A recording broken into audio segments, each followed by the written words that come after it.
Oke, selamat malam teman-teman semua. Terima kasih sudah menyempatkan waktunya untuk hadir dalam sesi presentasi kali ini. Untuk sesi presentasi kali ini kita akan membahas tentang analisis penerapan GRI atau Global Reporting Initiative pada PT PLN, perusahaan listrik negara. Di sini kita apa namanya menyelesaikan tugas dengan mata kuliah Akuntansi Keuangan Berkelanjutan dengan dosen pengampu itu Ibu Nurhayati Siregar, SEMAK, dengan kelas AK 703. Selanjutnya, di sini kita akan memperkenalkan diri terlebih dahulu dari anggota kelompok 7. Perkenalkan, nama saya Vini Firmansyah. Oke, perkenalkan nama saya Muhammad Fatir Miftahul Huda. Perkenalkan, nama saya Graciela Norasya Panggabean. Perkenalkan, nama saya Sofia Lanti MZ. Kenalkan nama saya Siti Nurfanila. Perkenalkan, nama saya Vina Yunia Hidayati. Oke, next. Di sini pertama kita akan melihat di tujuan pembelajaran. Di tujuan pembelajaran ini ada beberapa poin. Yang pertama itu kita akan menjelaskan tentang profil PT PLN. Yang kedua itu kita akan mengidentifikasi standar GRI yang diungkap. Yang ketiga itu menjelaskan isu utama dalam GRI. Yang ke yang ketiga, yang keempat menilai kesesuaian penerapan GRI. Dan yang kelima itu memberikan saran perbaikan. Nah, untuk yang pertama itu ada profil singkat perusahaan PLN ini. Jadi, PLN ini merupakan badan usaha milik negara strategis yang bergerak di bidang penyediaan tenaga listrik nasional. PLN memiliki tanggung jawab utama dalam menyediakan pasokan listrik yang andal, merata, dan berkelanjutan bagi seluruh masyarakat Indonesia. Sebagai satu-satunya perusahaan yang mengelola sistem kelistrikan nasional secara terintegrasi, wilayah operasi PLN mencakup seluruh Indonesia, termasuk daerah terpencil, terdepan, dan terluar, yaitu 3T. Peran ini menjadi PLN sebagai tulang punggung pembangunan infrastruktur dalam pertumbuhan ekonomi nasional. Dalam menjalankan operasionalnya, PLN tidak hanya berorientasi pada kinerja bisnis, tetapi juga pada pembangunan berkelanjutan. PLN berperan aktif dalam mendukung transisi energi melalui pengembangan energi terbarukan atau EBT, pengurangan emisi gas rumah kaca, serta komitmen menuju net zero emission tahun 2060. Nah, selanjutnya di sini kita akan menjelaskan tentang komitmen keberlanjutan PLN. Yang pertama itu ada penerapan ESG atau Environmental, Social, and Governance.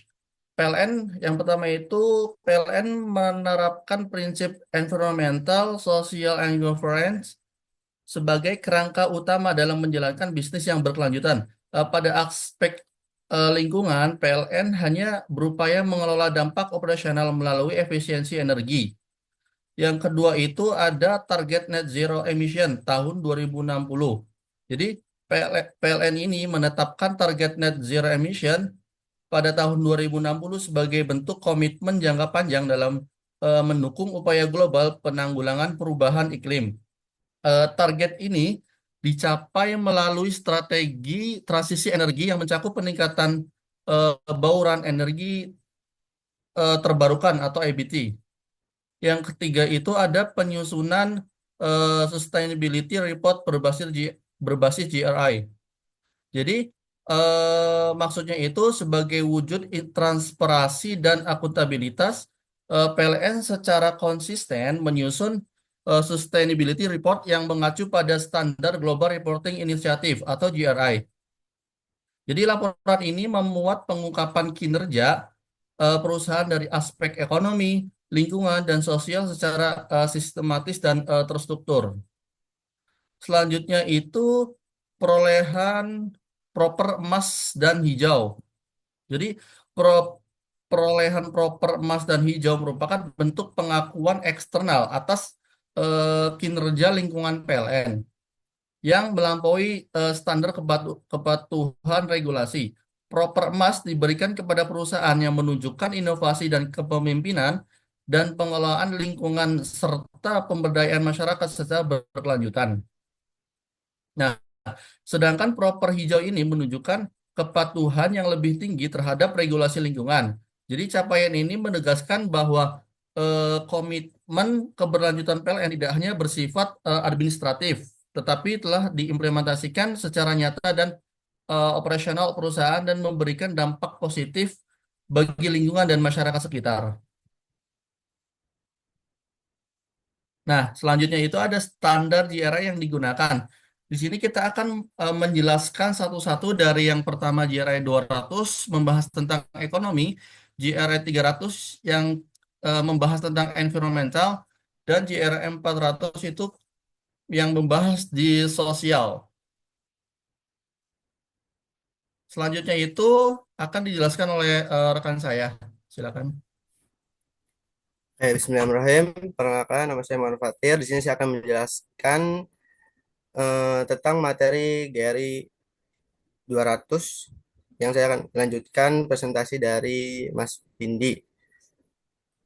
GRI 200 aspek ekonomi PT PLN Indonesia menggambarkan kontribusi ekonomi PLN terhadap negara, masyarakat, dan pemangku kepentingan secara berkelanjutan.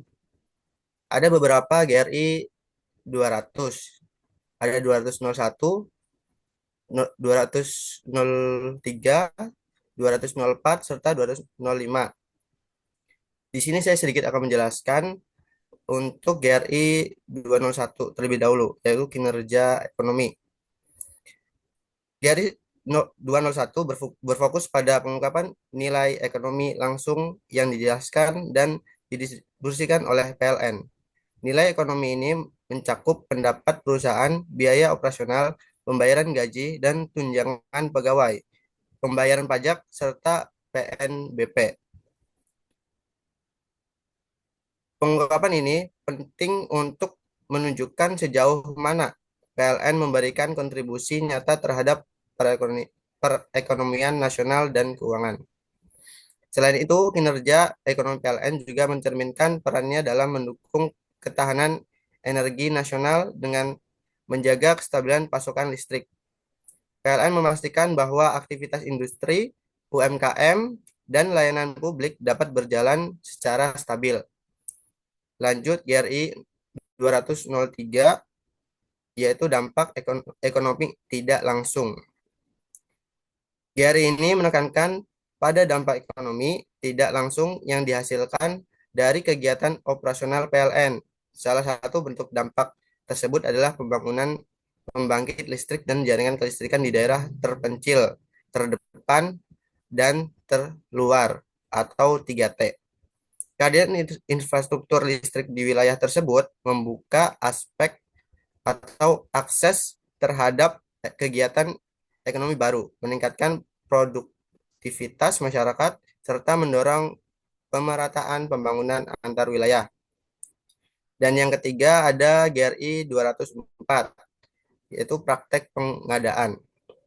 GRI 204 membahas bagaimana PLN menerapkan praktik pengadaan yang adil, transparan, dan berkelanjutan. Salah satu fokus untuk PLN adalah prioritas menggunakan produk dan jasa dalam negeri melalui peningkatan tingkat komponen dalam negeri atau TKDN. Kebijakan ini bertujuan untuk memperkuat industri nasional, mengurangi ketergantungan pada impor, serta mendorong pertumbuhan ekonomi domestik.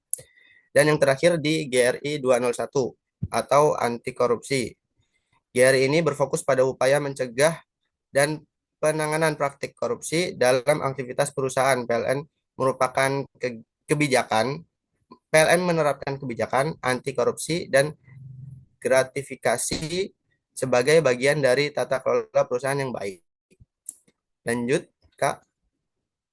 Slide selanjutnya.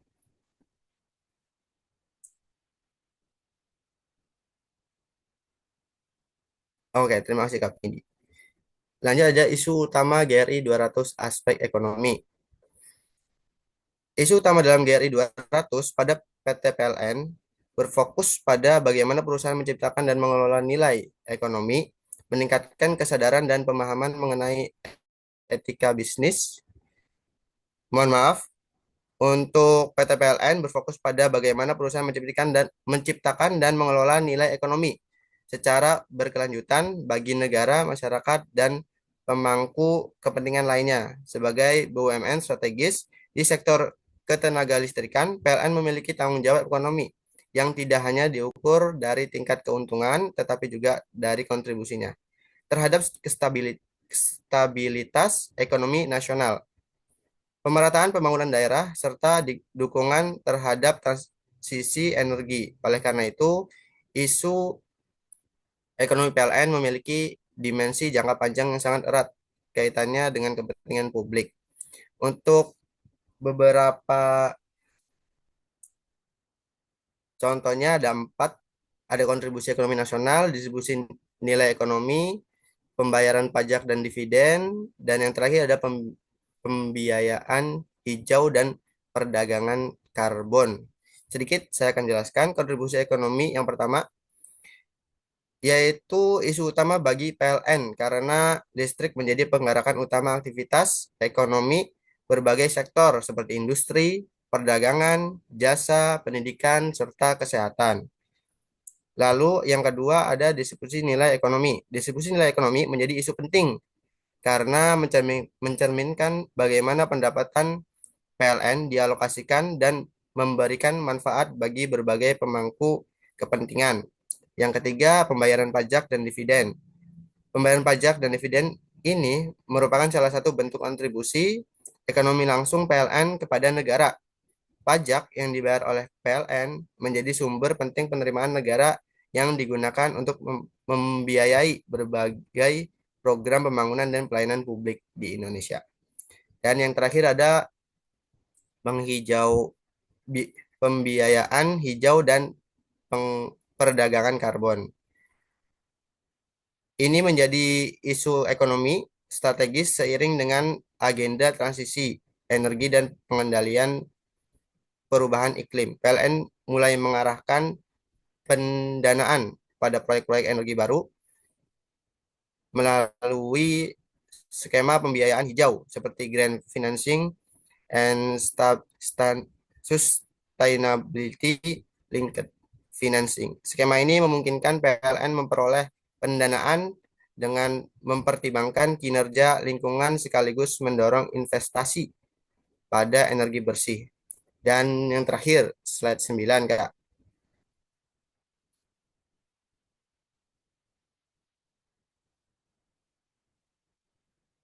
Oke. Kesesuaian dan saran GRI 200 aspek ekonomi. Di sini saya menjelaskan di bentuk PPT saja. Kesesuaian terhadap GRI 200, PLN telah menunjukkan kepatuhan kuat terhadap pengungkapan aspek ekonomi GRI 200. Ada beberapa poin. Yang pertama, pendapatan perusahaan. Yang kedua, pendapatan mencapai 545,38 triliun, mencerminkan kinerja ekonomi yang solid. Yang ketiga, ada pajak dan PNBP. Yang keempat, ada kontribusi kepada negara melalui pajak dan PNBP lebih dari 62 triliun. Yang kelima, ada grant financing dan SLVV. Yang selanjutnya ada penerapan grant financing dan Sustainability Linked Financing Framework atau SLFF yang tadi. Dan yang terakhir untuk mendukung transisi ekonomi berkelanjutan. Untuk saran peningkatan, memperkuat kualitas pelaporan dan dampak ekonomi. Ada 4. Yang pertama, transparansi dampak ekonomi daerah. Yang kedua, perlu pengungkapan lebih detail terkait manfaat ekonomi di wilayah operasional. Yang ketiga, perluasan pengadaan UMKM lokal. Dan yang terakhir, meningkatkan keterlibatan UMKM dalam rantai pasok PLN. Mungkin itu yang bisa saya sampaikan. Materi selanjutnya akan dibacakan oleh rekan saya. Terima kasih.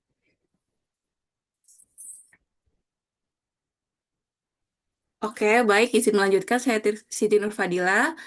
Yang selanjutnya ada GRI 300 ya, GRI 300 terkait aspek lingkungan. Jadi di sini menggambarkan komitmen PLN dalam mengelola dampak lingkungan yang timbul dari aktivitas operasional perusahaan, serta upaya transisi menuju sistem energi yang berkelanjutan. Nah, yang pertama ada di energi. Nah, GRI 302 ini menekankan bahwa PLN mengelola penggunaan energi secara efisien dan seluruh aktivitas organisasinya. Efisiensi energi ini dilakukan melalui optimalisasi kinerja pembangkit listrik, kemudian ada pengurangan loss, serta peningkatan efisiensi peralatan dan lain sebagainya. Nah, selain itu ada PLN juga fokusnya pada peningkatan bauran energi baru terbarukan, seperti tenaga air, panas bumi, surya, biomasa, dan lain sebagainya. Kemudian yang kedua ada GRI 303 yaitu air. Nah, di sini membahas pengelolaan dan efisiensi penggunaan air, khususnya dalam kegiatan pembangkit listrik yang membutuhkan air dalam jumlah yang besar, seperti PLTU dan PLTA. Jadi PLN berupaya mengoptimalkan penggunaan air melalui sistem sirkulasi, pengendalian pengambilan air baku, serta pengolahan air limbah agar memenuhi baku mutu lingkungan. Nah, selain itu, PLN juga memiliki tanggung jawab dalam melindungi sumber daya air di sekitar area operasional. Selanjutnya ada GRI 305 atau terkait emisi. Di sini fokusnya terkait pengendalian emisi gas rumah kaca atau GRK yang dihasilkan dari kegiatan pembangkitan dan operasional dari PLN itu sendiri. Nah, sebagai perusahaan dengan pembangkit fosil yang dominan, emisi menjadi salah satu isu lingkungan utama bagi PLN. Oleh karena itu, pengungkapan emisi itu menjadi indikator yang cukup penting atau bahkan sangat penting dalam menilai komitmen perusahaan itu sendiri. Nah, upaya menurunkan emisi dilakukan dengan berbagai strategi seperti peningkatan penggunaan EBT, efisiensi pembangkit, kemudian ada penerapan teknologi rendah karbon, dan lain sebagainya. Selanjutnya ada GRI 306 terkait limbah. Di sini membahas pengolahan limbah yang dihasilkan dari aktivitas operasional PLN, baik limbah berbahaya dan beracun maupun limbah non berbahaya. Jadi PLN mengelola limbah sesuai dengan peraturan perundang-undangan yang berlaku, mulai dari prosesnya, penyimpanan,nya, pengangkutannya, hingga pengolahan dan pemusnahan limbahnya. Selain itu juga PLN menerapkan prinsip 3R ya, reduce, reuse, sama recycle. Selanjutnya GRI 304 tentang keanekaragaman hayati. Jadi di sini menyoroti dampak kegiatan PLN terhadap keanekaragaman hayati dalam ekosistem di sekitar proyek. Jadi pembangunan pembangkitan dan jaringan listrik itu berpotensi memengaruhi habitat alami ya, sehingga PLN perlu melakukan langkah mitigasi untuk meminimalkan dampak tersebut. Jadi PLN menjalankan berbagai program untuk perlindungan ekosistem termasuk kajian lingkungan, pengolahan kawasan sensitif, serta program rehab dan konservasi lingkungan. Boleh next. Selanjutnya terkait isu utama GRI 300 ini ya, terkait aspek lingkungan. Jadi di sini ada beberapa karakteristik bisnis yang masih didominasi oleh pembangkitan berbasis energi fosil, khususnya di batu bara. Yang pertama terkait isu utamanya terkait transisi energi dan pengembangan energi baru terbarukan atau EBT ya. Di sini merupakan transisi energi itu menjadi isu lingkungan yang paling krusial sebenarnya bagi PLN karena hingga saat ini sebagian besar proses pembangkit listrik itu masih mengandalkan energi fosil. Jadi ketergantungan yang tinggi terhadap batu bara menimbulkan tantangan yang besar. Nah, untuk menjawab tantangan tersebut, PLN menegaskan bahwa ada strategi energi efisiensi dan percepatan pengembangan energi terbarukan atau EBT sebagai pilar utama transisi energi. Nah, yang kedua ada penurunan emisi gas rumah kaca atau GRK. Nah, isu penurunan emisi GRK ini sangat erat kaitannya dengan dominasi pembangkit listrik fosil. Jadi, PLN itu mengungkapkan bahwa dalam skenario business as usual, emisi berpotensi menembus lebih dari 1 miliar ton ekuivalen karbon dioksida per tahun pada tahun 2060 ya di sini. Proyeksi ini menjadi dasar kuat bagi perlunya intervensi kebijakan. Nah, sebagai respon, PLN juga menetapkan komitmen net zero emission ya di sini. Selanjutnya yang ketiga ada pengelolaan limbah, fly ash, dan bottom ash. Jadi di sini menjadi isu lingkungan yang cukup penting, mengingat volume limbah yang dihasilkan sama PLN itu kan besar ya. Tantangan utamanya memastikan bahwa pengelolaannya sesuai regulasi, sekaligus meningkatkan tingkat pemanfaatan agar tidak menjadi beban bagi lingkungan. Nah, tadi PLN juga menerapkan reduce sama recycle ya dalam pengelolaan fly ash dan bottom ash itu sendiri. Yang keempat ada konservasi lingkungan dan keanekaragaman hayati. Jadi pembangunan infrastruktur ketenaga listrikan dan operasi pembangkit listrik tenaga listrik itu memiliki dampak terhadap kawasan lindung dan wilayah dengan nilai keanekaragaman hayati yang cukup tinggi. Oleh karena itu, ini merupakan bagian yang cukup penting. Jadi PLN di sini tuh menyatakan bahwa dampak terhadap biodiversitas dikelola melalui kebijakan keanekaragaman hayati dan restorasi lahan yang ditetapkan pada tahun 2024. Nah, yang terakhir ada efisiensi dan pengelolaan air. Di sini ada isu yang cukup penting karena proses pembangkitan listrik membutuhkan air baku dalam jumlah yang besar juga, terutama dari sumber air permukaan. Jadi PLN mencatat volume pemakaian air dari permukaan sebesar 10.421,36 juta meter kubik ya dari total pengambilan air permukaan sebesar 16.033,06 juta meter kubik. Nah, untuk itu PLN menargetkan untuk mempertahankan proporsi penggunaan air tersebut dengan optimal. Boleh selanjutnya?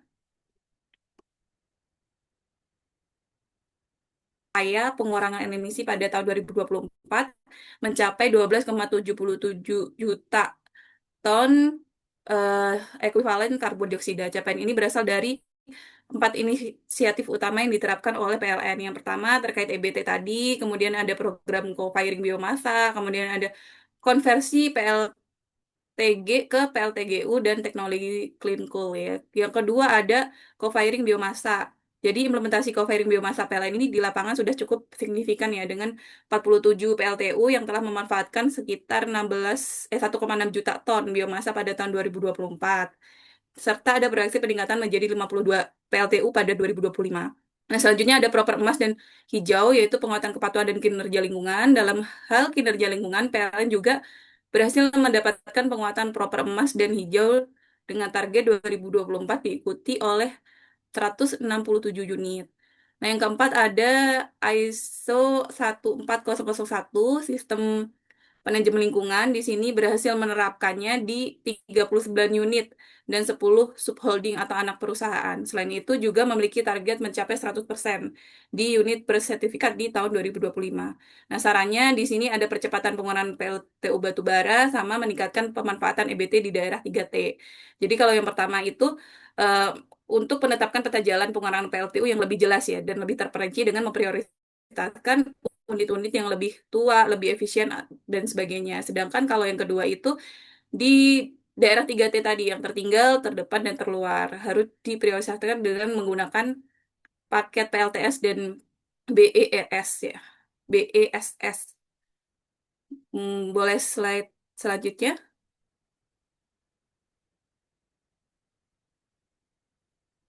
Nah, untuk aspek sosial di sini ada pengembangan SDM, kemudian ada masyarakat lokal, TJSL, sama kesetaraan gender. Mungkin bisa dijelaskan oleh rekan saya. Sekian dari saya, terima kasih.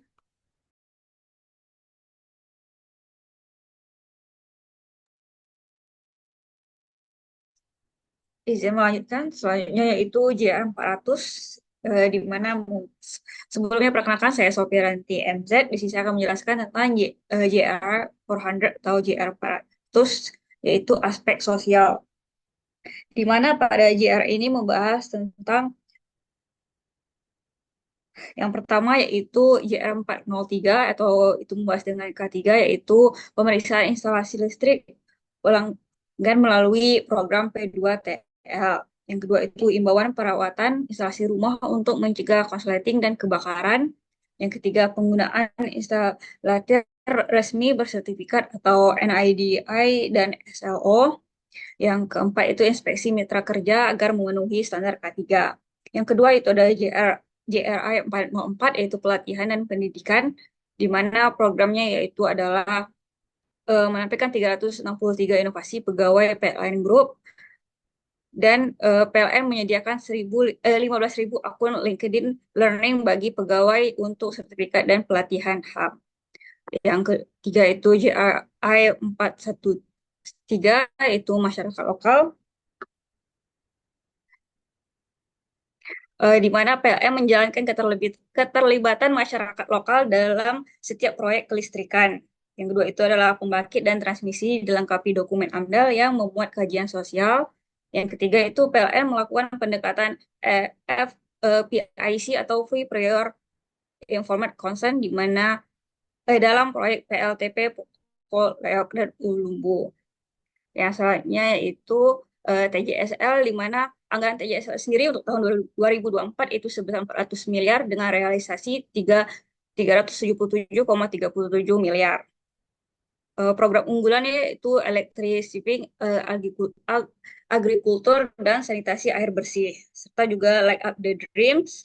Dampaknya itu pada tahun 2024 penerima manfaatnya sebanyak 678.000 penerima dan 20.289 UMKM yang berkembang. Selanjutnya yaitu JRI 405, yaitu kesetaraan gender, di mana pada ini PLN memberikan pelatihan dan sosialisasi HAM mencakup kesetaraan gender dan perlindungan dari kekerasan. Selanjutnya ada juga program Serikandi PLN Movement, di mana pemberdayaan perempuan dan kelompok rentan. Selanjutnya itu ada 2.686 pegawai perempuan yang menjadi relawan dan mencakup 6.356 penerima manfaat. Boleh, next.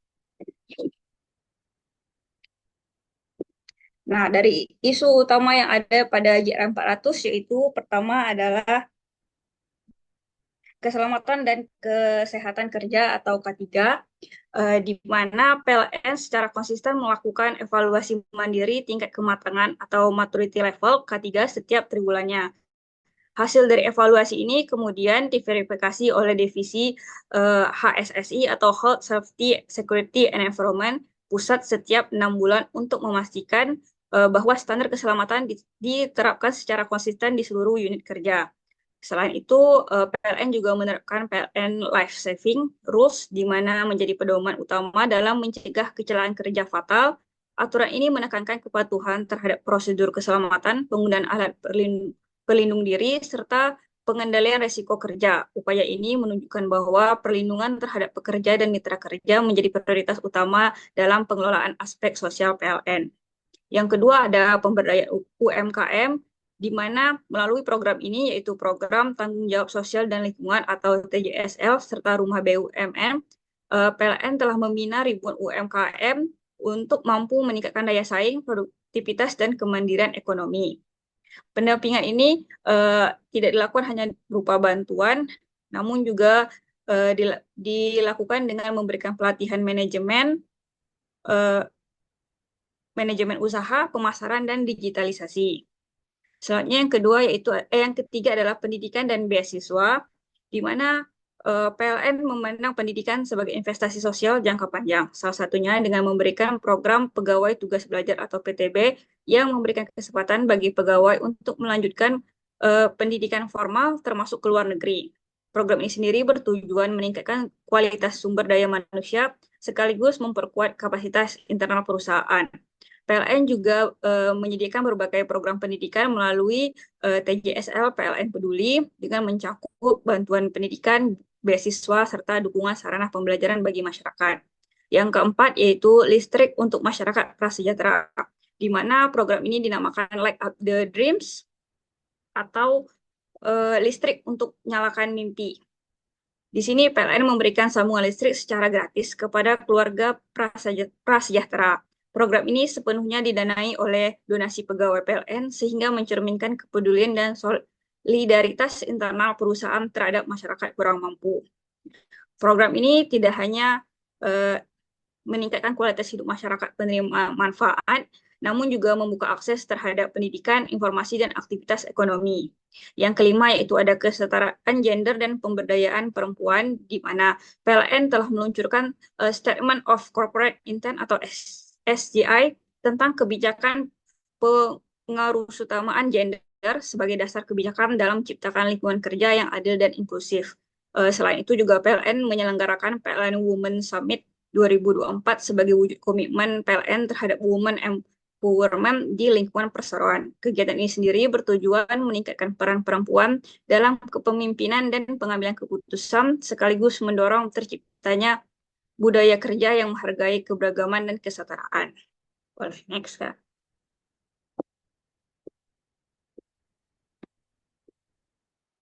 Nah, selanjutnya itu adalah kesesuaian dengan GRI 400 yang ada di PLN, yaitu pertama adalah fatalitas kerja menurun, di mana meningkatkan upaya pencegahan dan mitigasi dampak K3 terkait relasi bisnis dengan menerapkan sistem manajemen keselamatan kontraktor atau CSMS kepada mitra. Yang kedua itu pemberdayaan UMKM, di mana untuk tahun 2024 realisasi penyaluran dana itu sebesar 107,31 miliar dengan jumlah penerima manfaat sebanyak 20.289 pelaku UMKM dan 241 diantaranya telah naik kelas. Yang ketiga yaitu Serikat di PLN, di mana tercatat ada 2.686 pegawai PLN yang terlibat sebagai relawan dan dalam kegiatan PLN Movement. Program-program pemberdayaan yang dijalankan telah menyasar 6.356 penerima manfaat.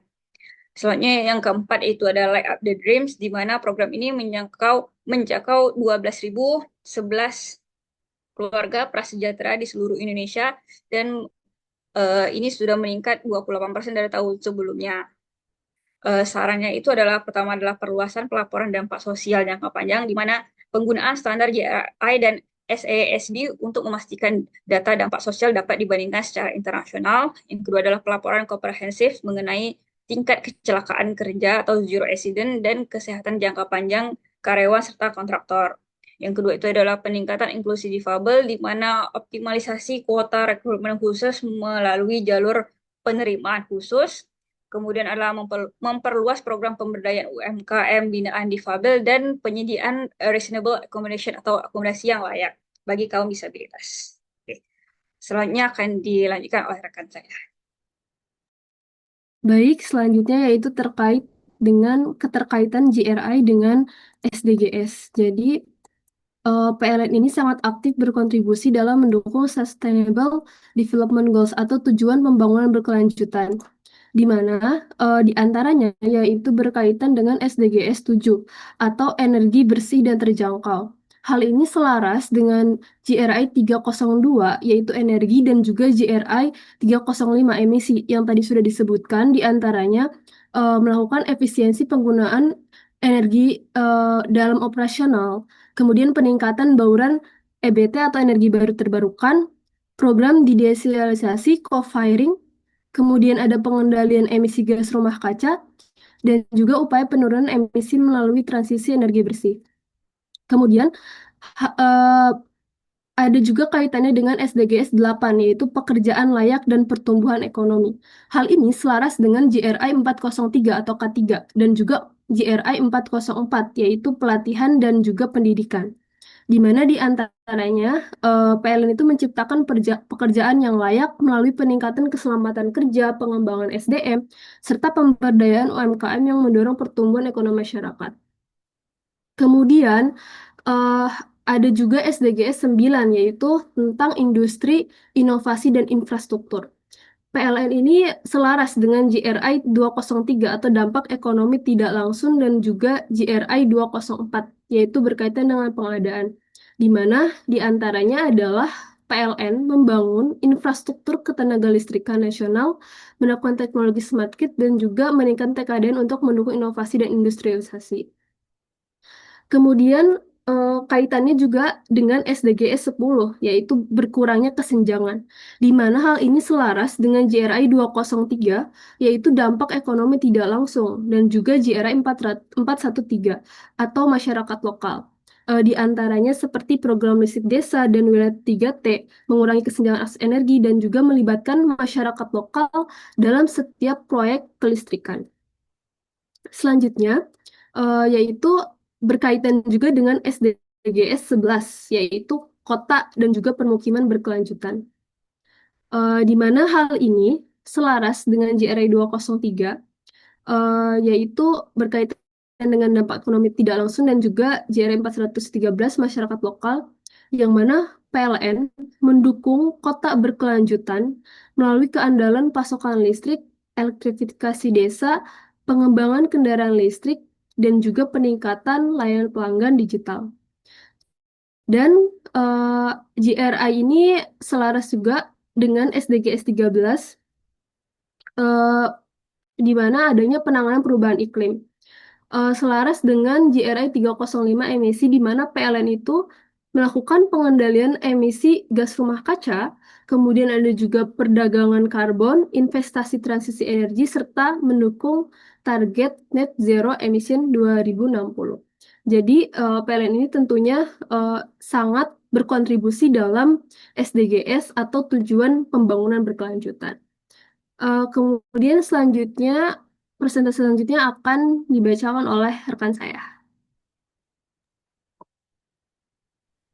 Oke, baik. Terima kasih. Kesimpulannya, berdasarkan analisis dari penerapan GRI pada PT PLN, dapat disimpulkan bahwa PLN telah mengungkapkan standar GRI 200 di bidang ekonomi, GRI 300 di bidang lingkungan, dan GRI di 400 sosial dengan baik melalui laporan keberlanjutan yang komprehensif. Sebagian besar pengungkapan tersebut telah sesuai dengan ketentuan dan indikator GRI, serta menunjukkan komitmen PLN terhadap prinsip keberlanjutan, tata kelola yang baik, dan pencapaian tujuan pembangunan berkelanjutan atau SDGs.